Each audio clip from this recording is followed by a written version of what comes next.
Yeah.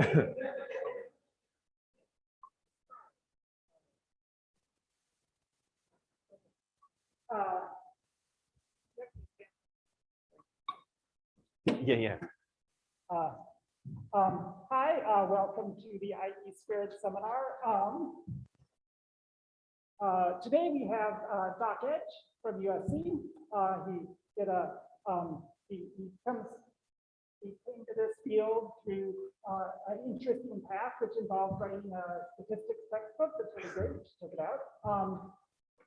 He did a PhD with Noah Rosenberg at Stanford on population genetics things, and postdoc at Vancouver Davis, and has been a professor at USC in computational biology. Boom. For some time now, and we're really happy to have him. He's done all sorts of interesting things, forensic genealogy, and also understanding polygenic risk scores okay. Thanks a lot, Peter. Peter warned me he was bad at introductions, but I say he's very good at introductions on the basis of that one one sample. Let me share my screen here. All right.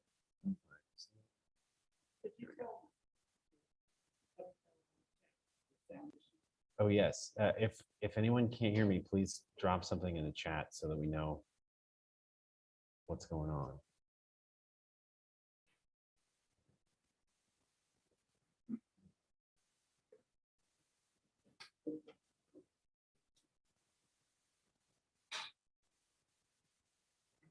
Okay. Sorry, I think I'm somehow in presentation mode, which I didn't want to do. Okay. I don't know. This computer does this. Sorry.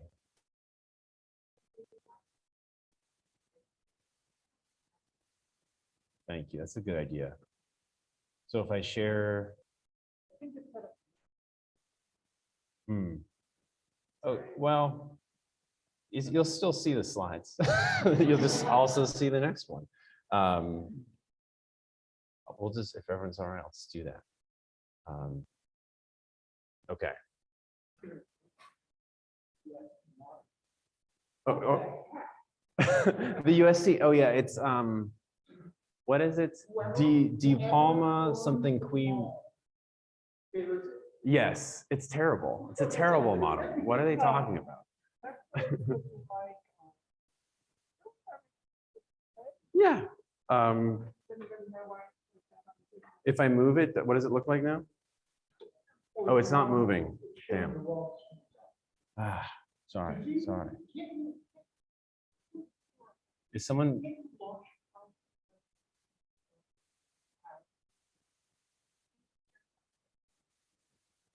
Yeah. There. Let's try. I think this will be presentation mode, but okay, that's at least something. Sorry. Yeah. Stealing my thunder.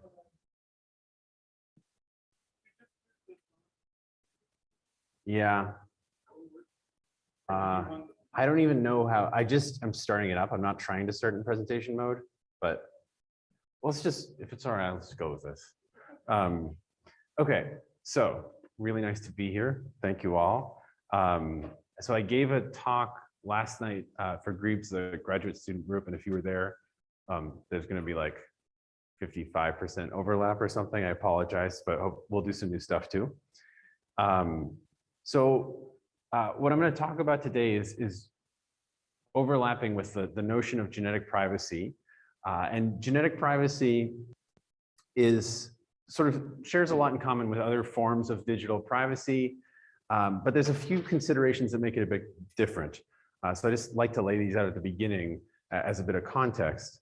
So first, genetic privacy, if you compare it to, say, some financial record that you're at risk of losing, the first thing to say is that having your genetic privacy stolen today is probably less disruptive to your life than having like your credit card information stolen. There's some upper limit on like what can be done with that.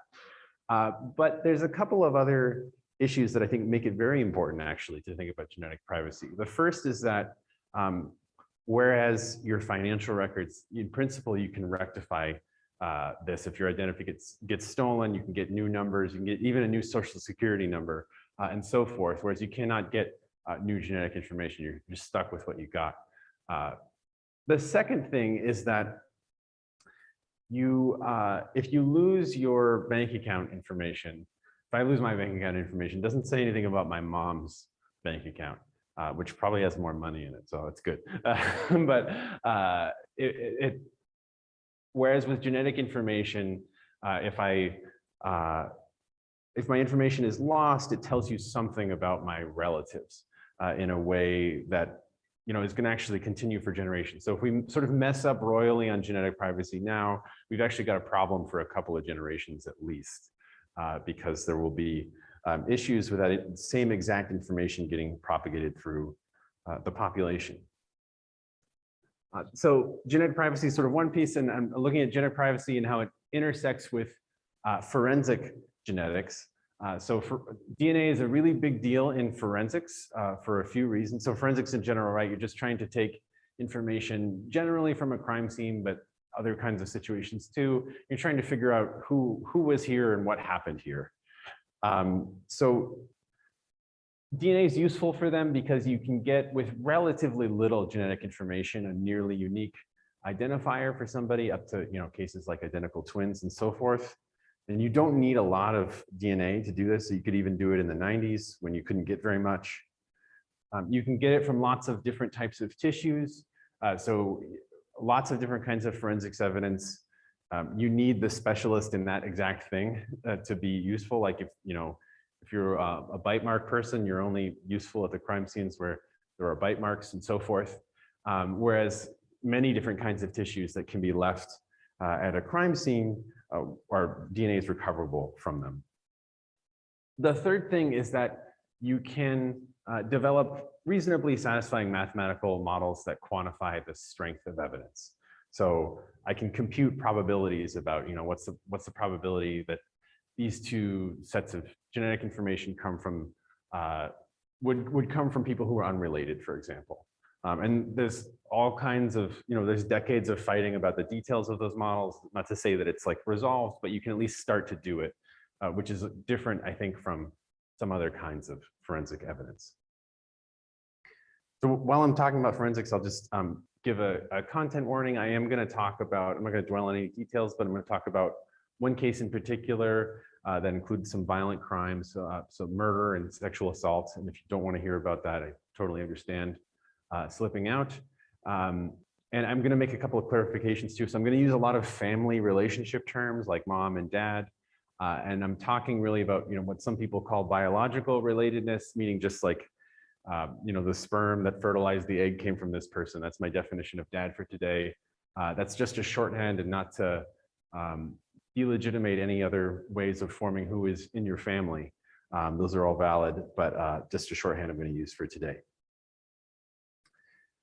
So I'm going to take you on I'm going to start by sort of explaining how forensics has worked for 30 some years, and then switch over to what's sort of started happening in the past 5 years, which is really a sea change in how the old style is still happening. It's not that that's stopped, but there's a new set of methods that have shown up that are quite different from anything that's come before.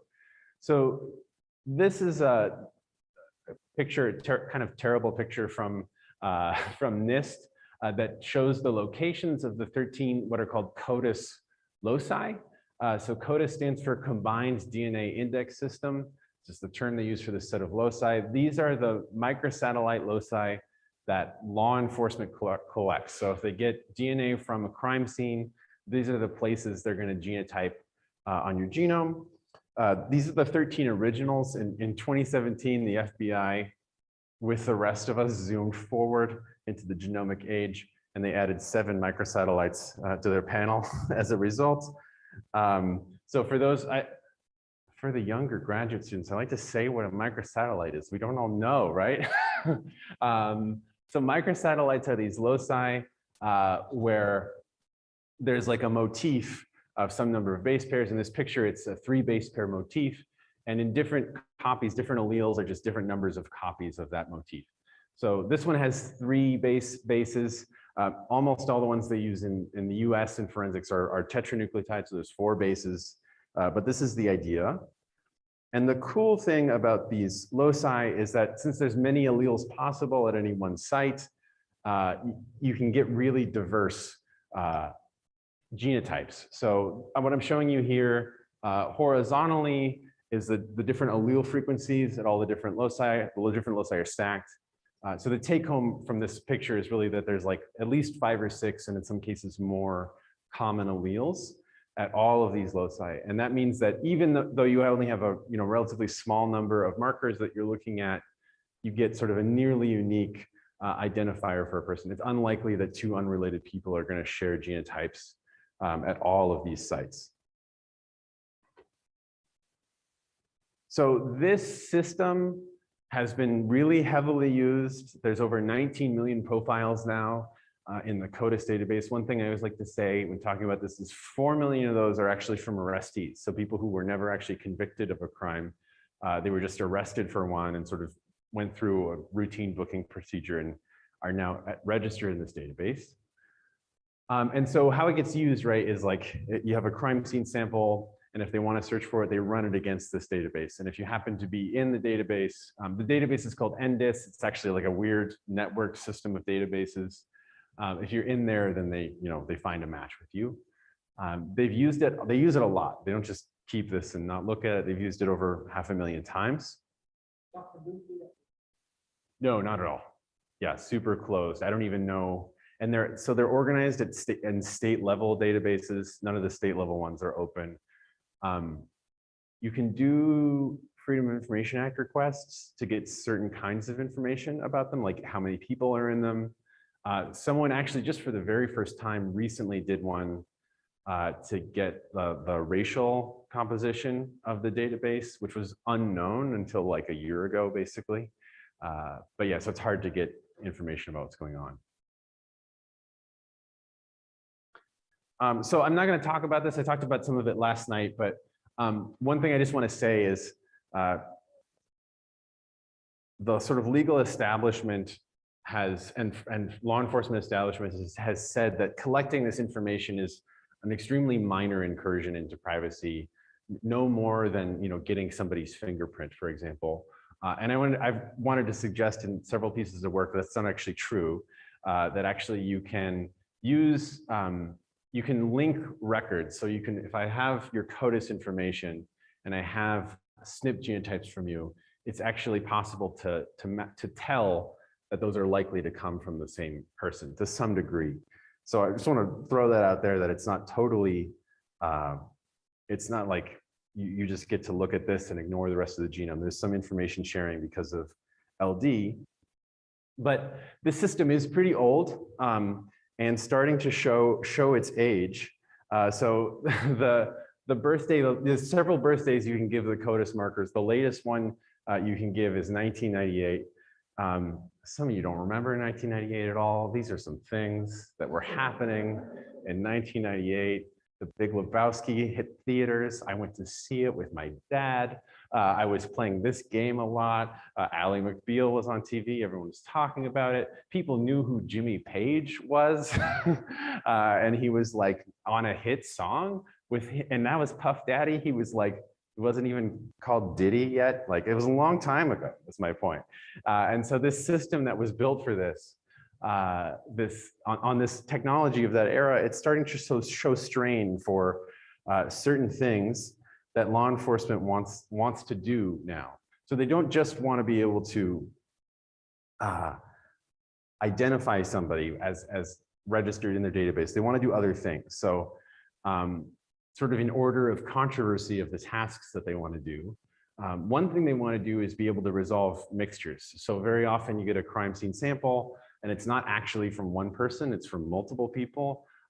So like one sort of famous case in this area would be like this one sort of being contested still now, where the issue is there's an ex-convict who wasn't supposed to have a gun, and he may have touched a gun. And so there's trace DNA on this gun handle, and it's from multiple people. And the question is like, is this person among the people who touched it? So limitations of this kind of data, you have relatively small amount of information, hard to answer questions like that. A second one would be familial search. I'll talk way more about that for the rest of the talk. The third one, which is really quite controversial, is actually predicting phenotypes. They would love it, right, if they got a crime scene sample and they could tell, my person's likely to be X feet tall, they have blue eyes, if they can create a composite sketch, etc. And there actually is, there's a forensics company that's offering this as a service, where they'll give you a composite sketch. To my eyes, they look really hokey. I'll let you all decide for yourself. But anyway, the point is that whether you think this is doable at all, it's certainly not doable with 13 microsatellites. You need more information. And so at the same time, right, SNP genotyping, you get way more information for doing these jobs, and it's also actually cheaper now. Like, it's not just relatively cheaper, it's cheaper to get genome-wide SNPs, and probably even to sequence, than to send, to do like microcapillary electrophoresis to get microsatellites back from a forensics lab. So what's happened is that law enforcement has basically pivoted to new solutions, and there's not a lot of oversight in how this process works. They just sort of they have problems they need to solve, and they just solve them, and then it opens up a can of worms in terms of what the procedure is going forward. So today, I want to sort of make 2 points. The first is that we're stumbling toward, or have stumbled into, effectively a national forensic DNA database via what's being called forensic genetic genealogy, or investigative genetic genealogy, or long-range search. It's one of these things where it's new and no one knows what to call it still. So there's like multiple names floating around for it.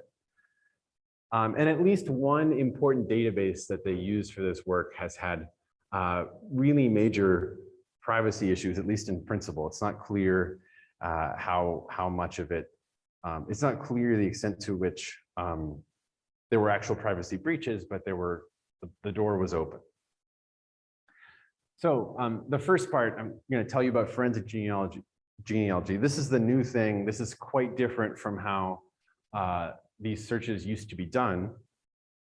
This person I'm showing here, this is James Joseph D'Angelo, now known as the Golden State Killer.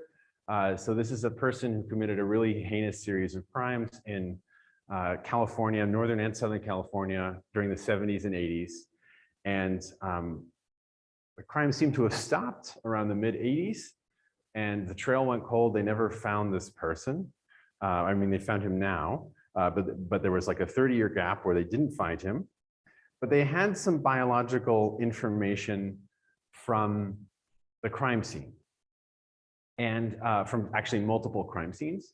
So once sort of DNA methods and forensics came online, presumably they genotyped him at the CODIS markers and put him into NDIS pretty early, hoping that at some point he would get picked up for something and they'd find him. That never actually happened. So the next thing you might do if you're them is well, maybe I can't find this person, but I could find a family member. And in principle, you could do that in CODIS, right? Like you could do it with the CODIS markers. I'll just say, I'm going to go through sort of the back of the envelope calculations I did with Graham Coop in this preprint. There's a very nice paper that came out a few months later doing all this empirically in the MyHeritage database, where several of the authors are employees. So you could do this sort of familial search in CODIS, right? You could hope that, maybe I don't find the person I'm looking for, but maybe his brother would come in or something like this. And the problem is that the range is very short. It really does have to be like a brother or like a sibling or a parent or a child of the person to be able to find them in this way. Like all the stars have to line up, etc., for you even to get out to first cousins. First cousins are very hard to find in this way. And the reason is because like this is what the data look like. You get like two people and they just share some number of alleles in common, and you compute a likelihood ratio for various close relationships, and you see what the likelihood ratios are. You just don't have a lot of data for this. You have like 13 observations in principle. So again, it's pretty easy to find a parent, but hard to find somebody further out than that. But the question is, now law enforcement is doing this. It's no longer 1998. It's 19 at the time or 18 at the time when they're doing the Golden State Killer case. And they now could get hundreds of thousands of SNPs pretty easily, right? So if you can do that, you can do a much longer range search. If this pedigree, you can ignore the markings on it, but just say I'm looking for this person 2 star down here. If I want to find them using CODIS via a relative, I'm only going to be able to do it if the relative is in this, if one of these people shows up in my database, then I'll be able to find 2 star. But if I have hundreds of thousands of SNPs, it turns out that anybody in this whole tree could be a guide to the person I'm ultimately looking for. So why that works, we do it using IBD, identity by descent. This is a cartoon sort of simulation of your genome and the piece of it that comes from your grandma. So you get a quarter of it from your grandma, and it comes in these big chunks, right? Because recombination is fairly rare. So it's more like cutting a deck of cards than shuffling it. You get these large pieces. Your first cousin also gets large pieces. It's a different set of large pieces. It's about a quarter as well. And if you overlay them, you find lots of places where you share genetic information exactly because of this descent from the recent ancestor. And that tells us that this is a close relative. This is, of course, this kind of thing is not possible if you've only got 20 microsatellites or something. You need genome-wide coverage to be able to do it. And it works out to about the 3rd cousin range. It works really well, like almost infallibly. This is a similar picture, but for 3rd cousins. So now the shared grandparent is a great-great-grandparent. So now you share about a 16th instead of a quarter of your genome with this person. In this case, when we overlay them, we do find some matching segments, but you could imagine getting unlucky at this level of sparsity where just the shared pieces happen not to overlap and we don't see them. And that can happen with 3rd cousins. So this plot shows that as I go out from 1st cousins, 2nd cousins, 3rd cousins, 4th cousins on the x-axis, the y-axis is showing you the probability that that relationship is detectable. And it's basically super, super high, very close to 1 for 1st and 2nd cousins. For 3rd cousins, it starts to fall off away from 1. The 3 different lines are different levels of stringency for calling that relationship. But you can see that most 3rd cousins we get, about half of 4th cousins are detectable depending on your method, but most 5th cousins are actually not. So even though they're full genealogical 5th cousins, there's no sort of genetic trace of that. So that's the genetic process. We can go out way further than we can with CODIS, but it does eventually fall off. Yeah. So the 3 different lines are 3 different definitions.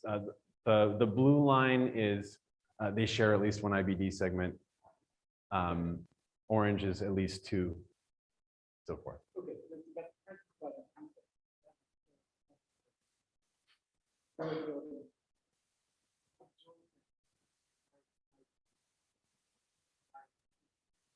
Yeah, so yeah, this is just theoretically presence of the segments, ignoring any noise and calling them, right?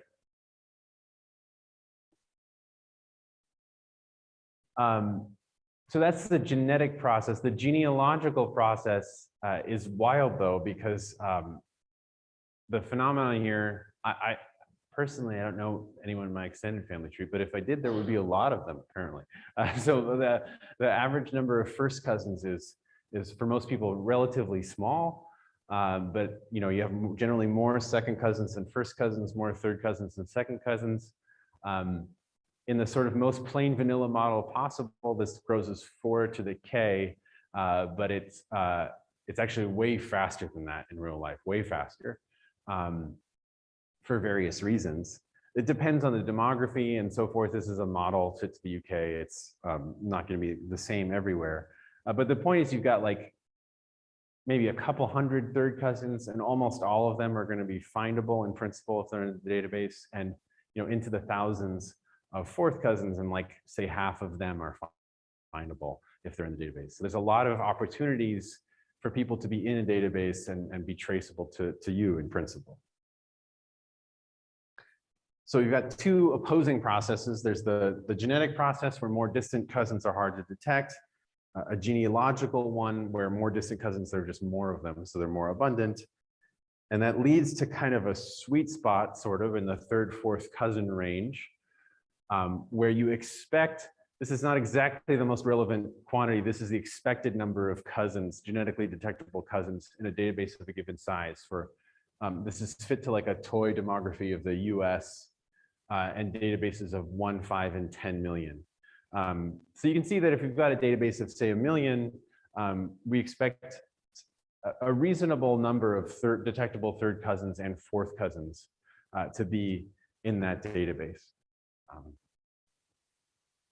The thing that became clear to law enforcement is that there are such searchable databases of just that size. So what I'm showing you here is the growth of direct-to-consumer sort of genealogy services over time.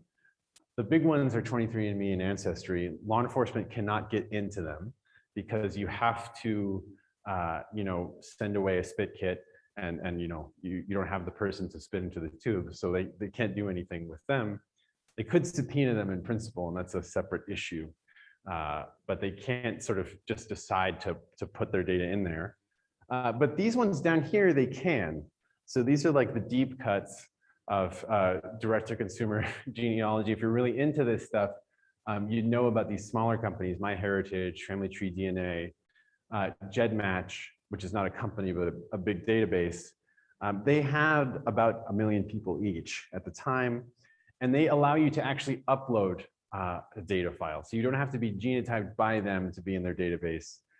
If you have data, you can just put it in there, subject to various terms of service and so forth, which they sometimes ignored. So they ended up reporting when they found the Golden State Killer that they had found him via Ged Match. So Ged Match was this, or is still this database that was built by a couple of genealogy enthusiasts kind of working on a shoestring, and they said, we use this to find this person. We found a third cousin, second cousin, and then we traced the family tree, had a few suspects, and the second guy we followed around was the right guy. So they followed him around until he threw something away, grabbed the DNA off of that, tested it against their sample, and it turned out to be that person. This turns out, I was given this slide and talks like this for years, but it's actually not correct. So they turns out that LAPD was lying about where they got this information, and it wasn't actually law enforcement, but it was the genealogical consultant they were working with. They did find matches in Ged Match, but the key match was a second cousin match that they found in MyHeritage, actually, which they weren't allowed to be searching. It was illicit for them to do that search. But I guess the person working on it just said, let's just do it, and went for it. And they found him that way. So this is a really, I mean, I think illustrates the power of the method, though. You can see why they're interested in this. CODIS at the time had about 18 million profiles in it, but they never found a familial match. They didn't find him. Ged Match at the time had 1 million profiles. And as I said, the key match wasn't in Ged Match, but they probably could have found him ultimately just from the matches in Ged Match as well. Would have taken longer. But there were only 1 million profiles in Ged Match at the time. Oh, am I not on Zoom maybe? It says I'm screen sharing, so, okay. Okay.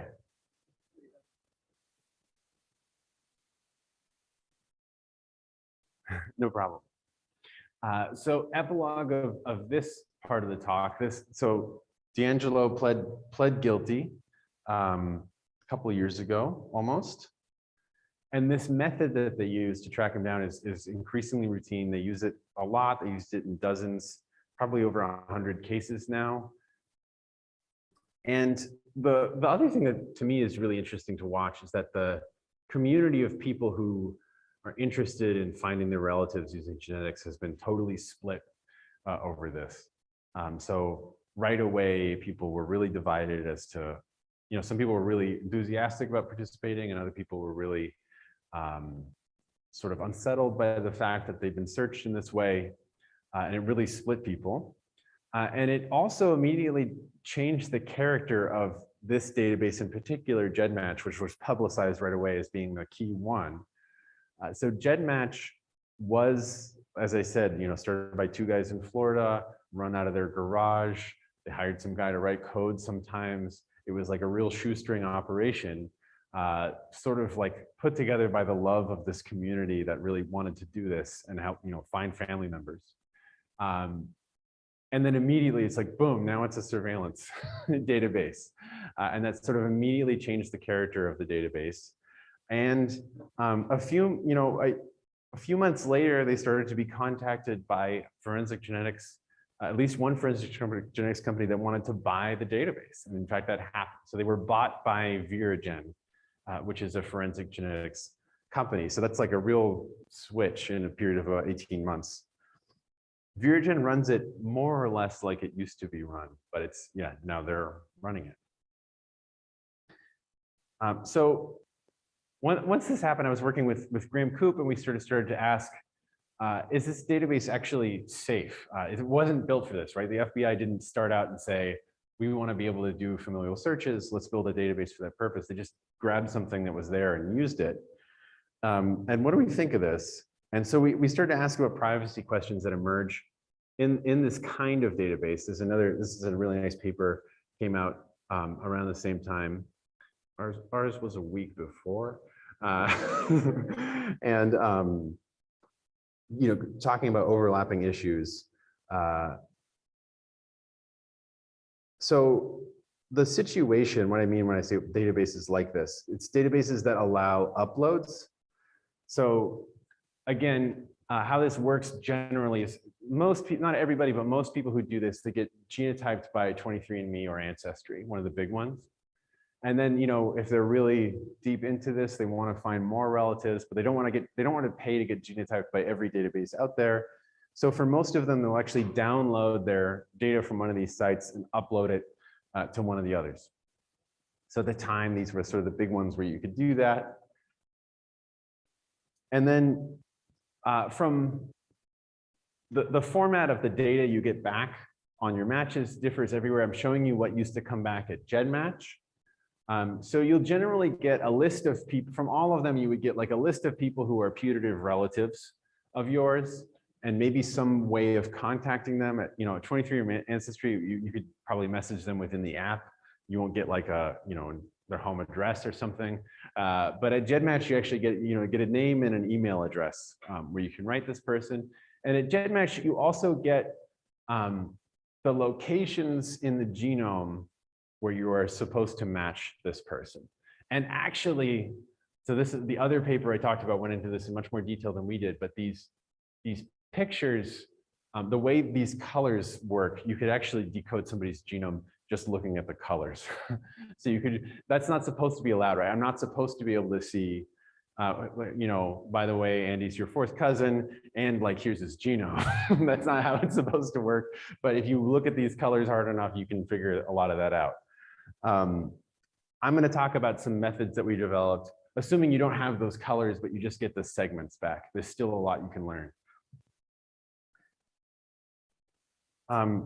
So here's an overview of the different places. There's actually a new one now, which I haven't put in here, called Othram. So Ancestry and 23andMe, as I said, they don't allow uploads. There's a question, will they be subpoenaed?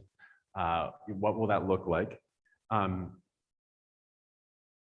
MyHeritage, Living DNA, these others, they all allow uploads Two of them don't allow law enforcement searches in principle. These two do, but this one is opt-in and this is opt-out. So there's sort of different fractions of the user base who are searchable as a result of that.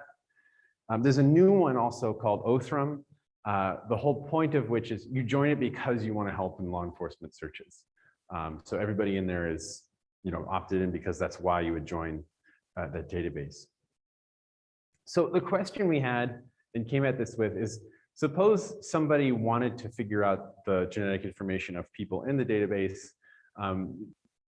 You're not supposed to be able to get that information, but if I upload the right kind of data, can I sort of figure it out and piece it together? Turns out you can. We came up with 3 methods, 4 if you count the decoding the colors that are at Ged Match specifically. We wrote to them about that, but didn't chase it too far.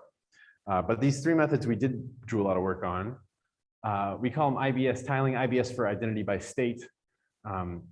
We use that term because in Ged Match, they show you such short segments, you really have no way of knowing whether they're really IBD or just happen to be similar by chance. IBS tiling, so we upload lots of real data. I'll talk about probing, I'm not going to talk about, but it's a way you can use this one. It's less efficient, but you can use it even if they don't give you the location of the match.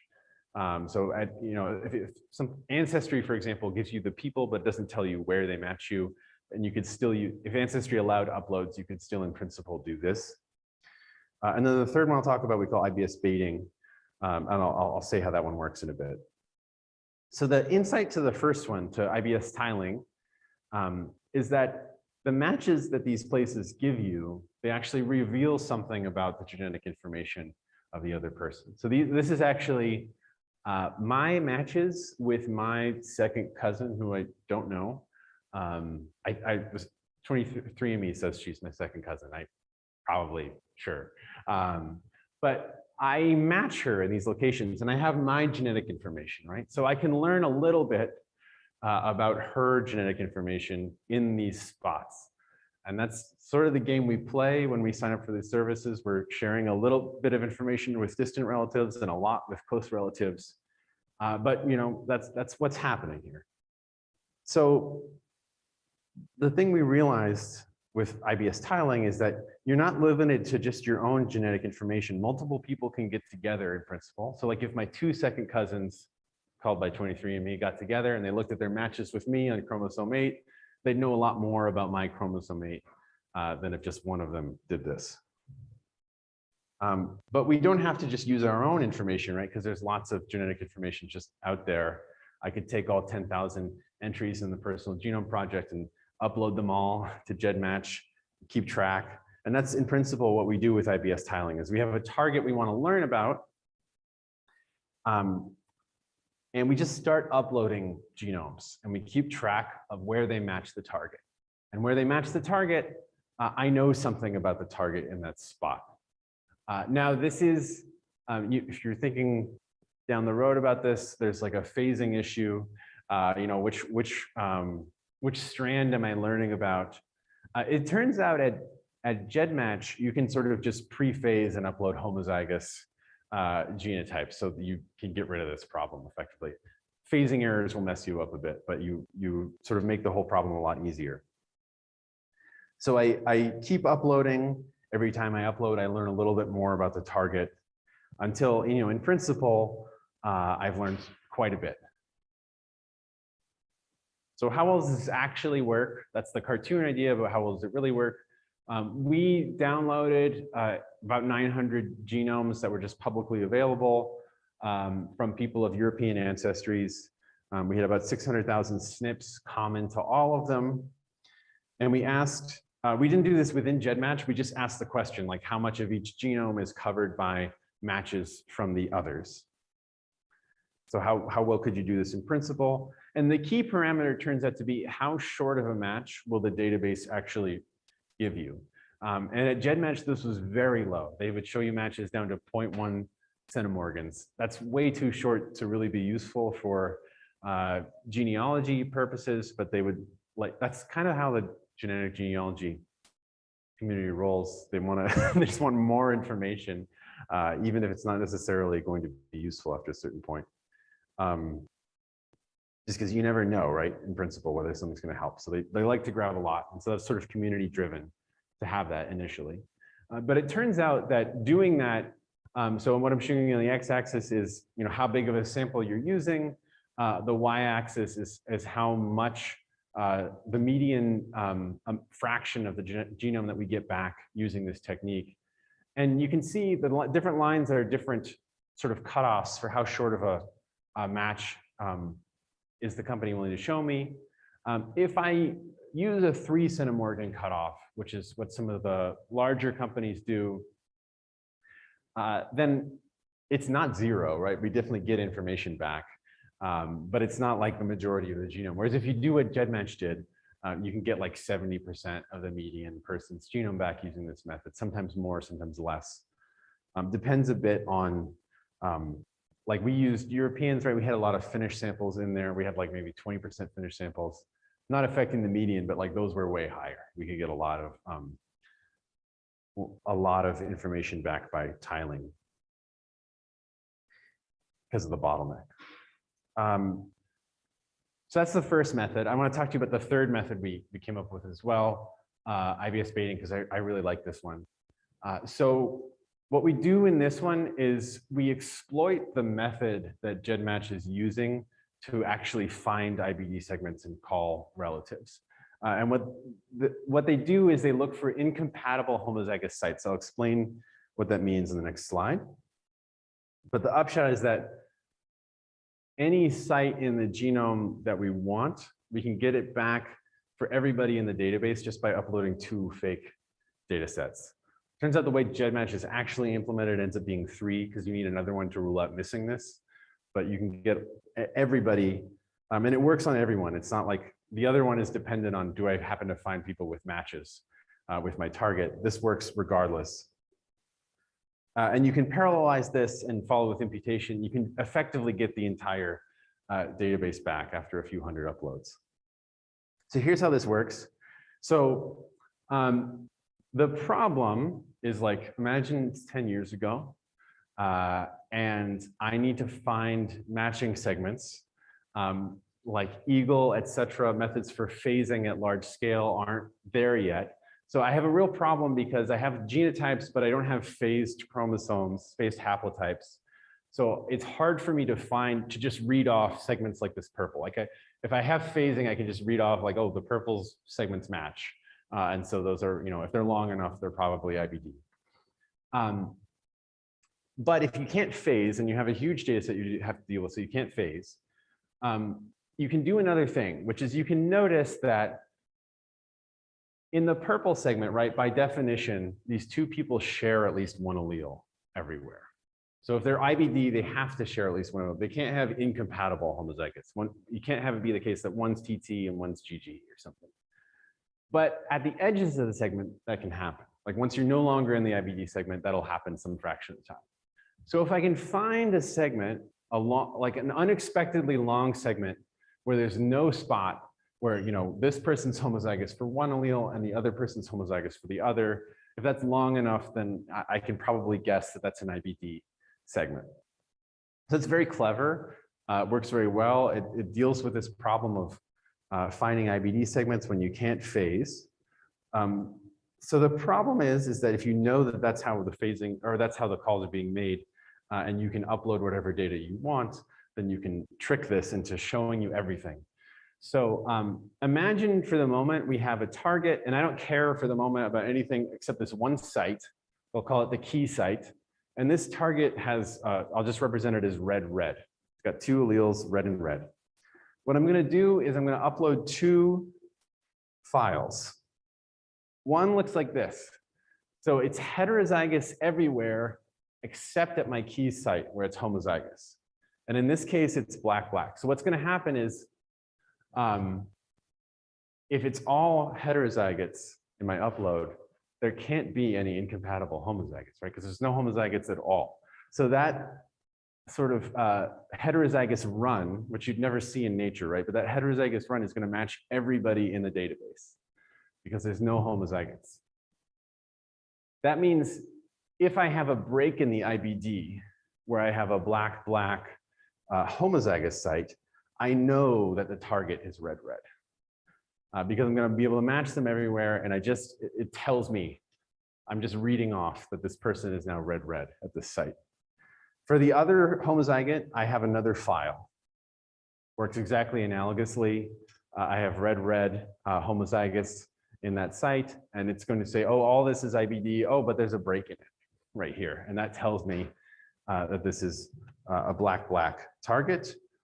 If my target is heterozygous, it's going to be distinctive because it's just going to look like continuous IBD across the region. So I can with these two files, I can differentiate the three possible genotypes, spinal extent. So, and again, this doesn't depend at all on the properties of the targets. It's going to work on every single person in the database. So if I want to know, if I'm a life insurance company and I want to know about the 1 million people in Ged Match and whether they carry, what ApoE4 alleles they carry for like risk of Alzheimer's disease, I can just get that with two uploaded files. You can also parallelize this.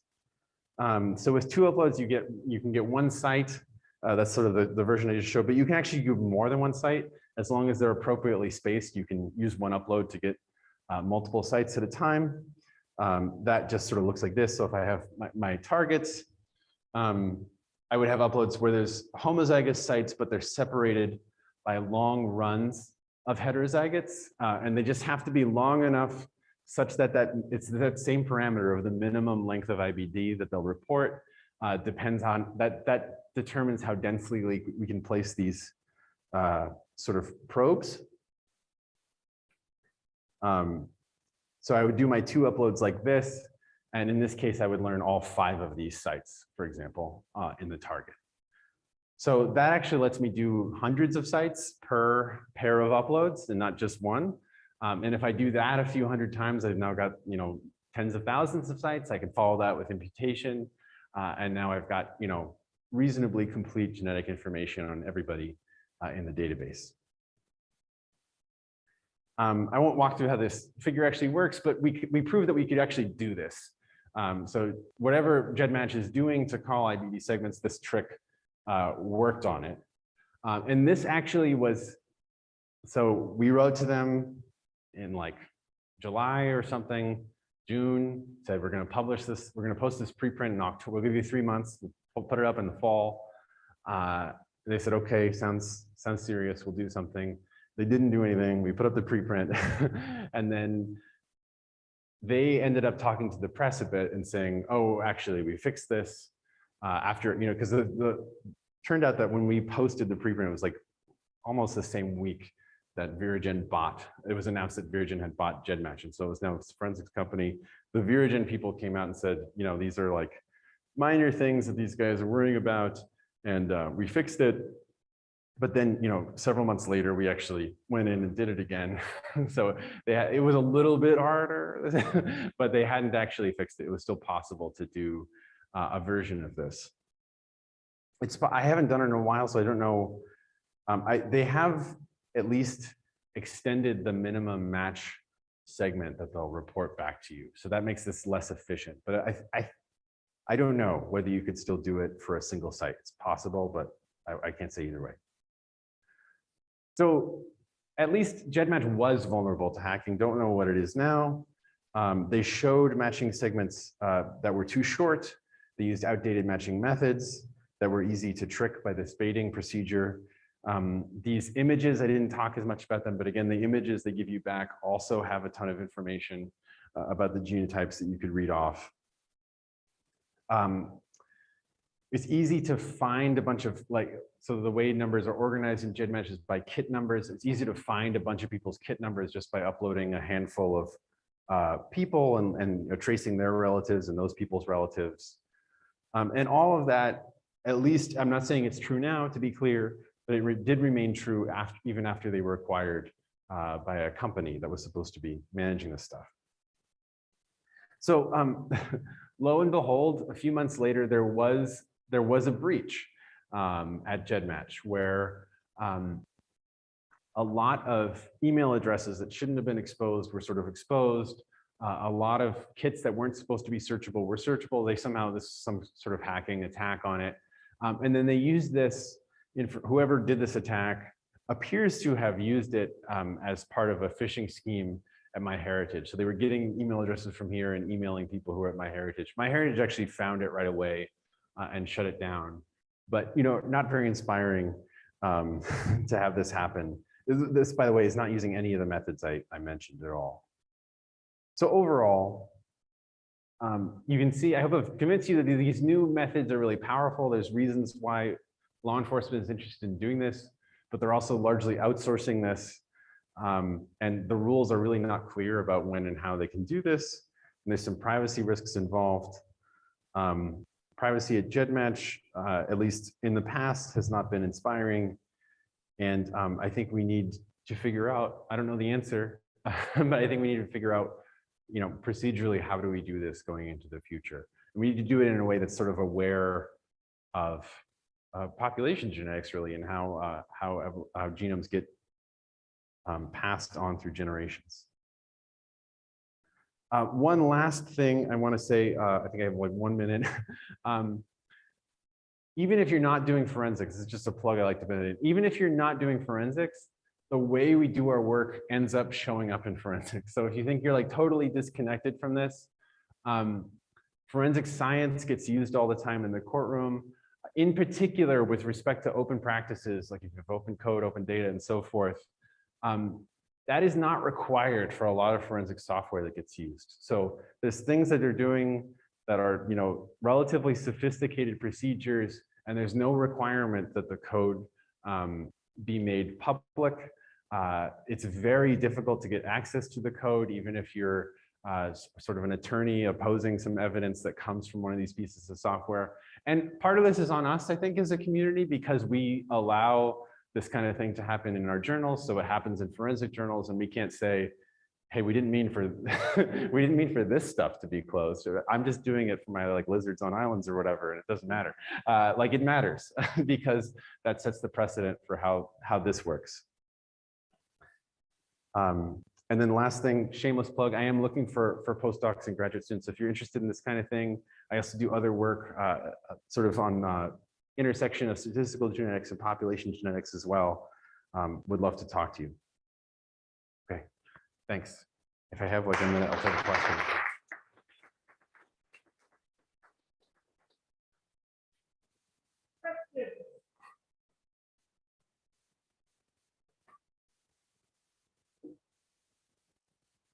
Yeah.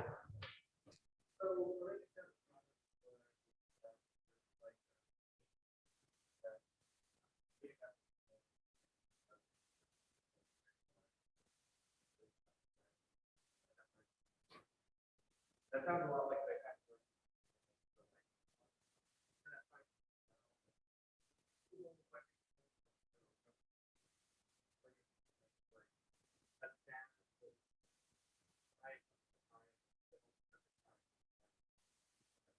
right.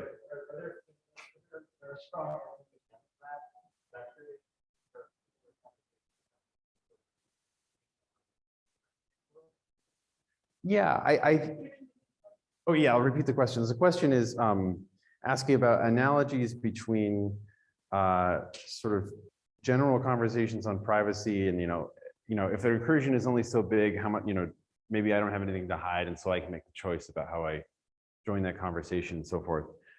So yeah, I'd say that there are parallel conversations. I think the one conceptual difference that I think is really big and really hard is that, if it's my own browsing behavior or something that I don't care whether it gets compromised, presumably that really does affect just me in some sense, like most directly at least, and in some sense it's being used to build algorithms that affect everyone and so forth. But it's not affecting anyone else's browsing behavior being compromised. Whereas if I make the choice to share my genetic information, I'm not sort of making that on just my behalf, I'm making it on behalf of a whole bunch of people. So I think that's a salient difference with that conversation, but there is kind of a parallel conversation. Right. Yeah, yeah, exactly. Yeah, yeah, exactly. Exactly. Okay. Okay, Leslie, can you say your question? Sure. I've recently gone down the rabbit hole of looking at SNPs and SNP inheritance, and I've read a lot of controversial opinions from researchers about how reliable it is for, I mean, what is your opinion about how reliable it is for heritable traits? And from your talk, it seems like it's a fair, like we're relying on it for forensics. I mean, we're relying on it for the CODIS database and things like that, which leads me to believe that that's not crap. So are you asking about the genotyping itself, or about sort of inferring phenotypes from those genotypes? I would be more interested in genotype. Yeah. So I guess I think there are questions that I don't really understand. Actually, like when you get to these trace DNA situations where like it's a handle of a gun that might have gotten touched by somebody, and like, you know, how much of that, because there's just DNA like around to some degree, right? And like, are you sure you're getting it from the person you think you're getting it from, and so forth? I think there's a bunch of questions about that. Well, I guess what I'm wondering is like, how unique is it from person to person to person? Like, are SNPs fairly unique? Yeah, in that you could really tell my kid from me and my third cousin from, you know, are they so heritable that they're unique enough to distinguish tree? Yeah, so with enough of them, yes, up to like identical twins, eventually you'll find differences that would distinguish a pair of people. I mean, I guess the remarkable thing about the STRs is that you can get false match probabilities. You know, there's a lot of assumptions being used in this calculation, but on the order of like 1 in 10 billion or more, even with a relatively small number of loci. So yeah, as long as I'd say if you're confident about what the genotypes are, like you have a good enough sample that you can get them, then there is enough variation in them that you can tell people apart fairly reliably. Okay. Andy, or question here? You go first.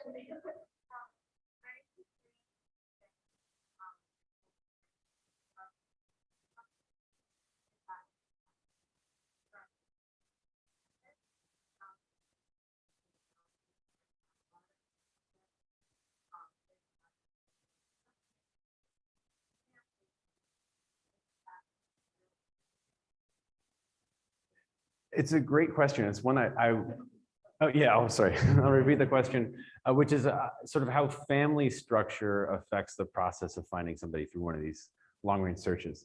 And I'd say, I'm really looking for a postdoc who wants to do that if you really think that's interesting. Yeah, so genealogists tend to just kind of figure this out. Like they look at the families they've got and they trace the leads they can. And there's not a lot of formal work on like, you know, given a set of matches, how big is the search space they're going to go through, and how does that depend on the demography and on the family structure and so forth. As far as I know, there's not a ton on that. It's something I'm interested in looking into. I think it will matter in some ways, at least. Yeah. Thanks. So, variation in combination.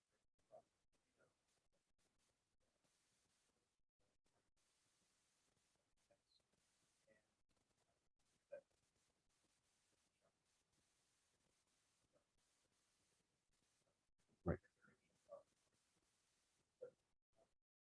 Yeah, so I would say like oh yeah, sorry. So the question was about variation in recombination rate along the genome and how that affects inferences of IBD and relatedness and so forth. So I would expect, like you can build a model that takes all that into account. I would expect the bigger company, like 23andMe and Ancestry and MyHeritage, they're trying to deal with that information, I'm sure.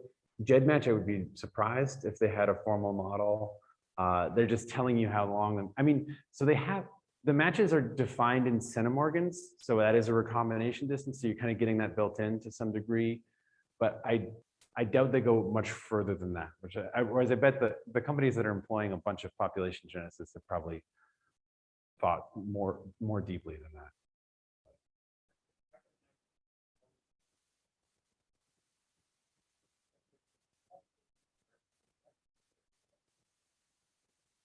Yeah, I mean, certainly if you looked in like base pair distance, that would be true, right?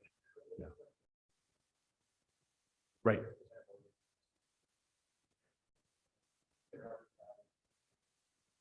Right.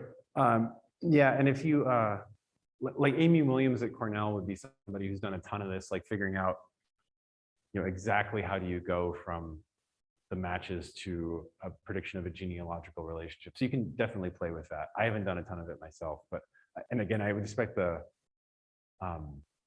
sort of larger companies who are paying people to figure this out, have figured some things out about it. Yeah, Andy. I'm going to repeat this one.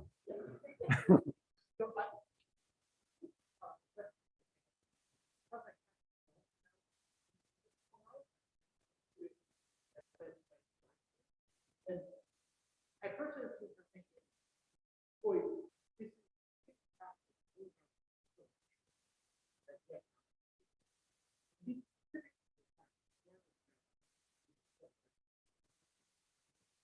so then there's what we're seeing.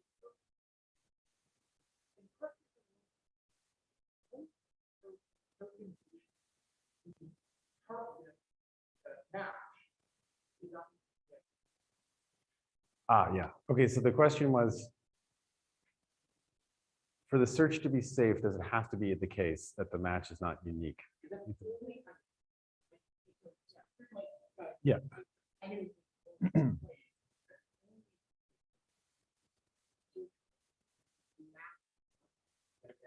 Yeah, so that's kind of like a K and anonymity frame on the question. So I don't know the answer. What I would say, so there's a nice paper from Eleazar Eskin's group from maybe 8 years ago or so, where they figure out a way that people can find their, the server is not set up right, but if you wanted to have a server where nobody had to share their genetic information, you just sort of share a lossy encoding of each haplotype and you match those against each other. They show that they can, they find most relatives doing that without anybody having to share a version of their data that could be reconstructed. So there's ways you could do it. That's sort of still, there's potentially, in some computer science sense, a privacy problem that's not the kind you're getting at, like, because you could figure out maybe, you could test whether a particular person is in the database and know that information. But at least you're not sharing the genetic information directly.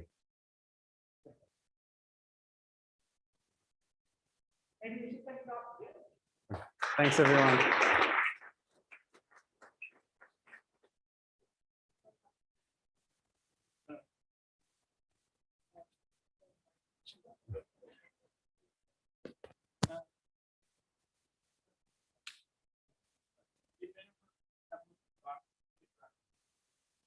Cool.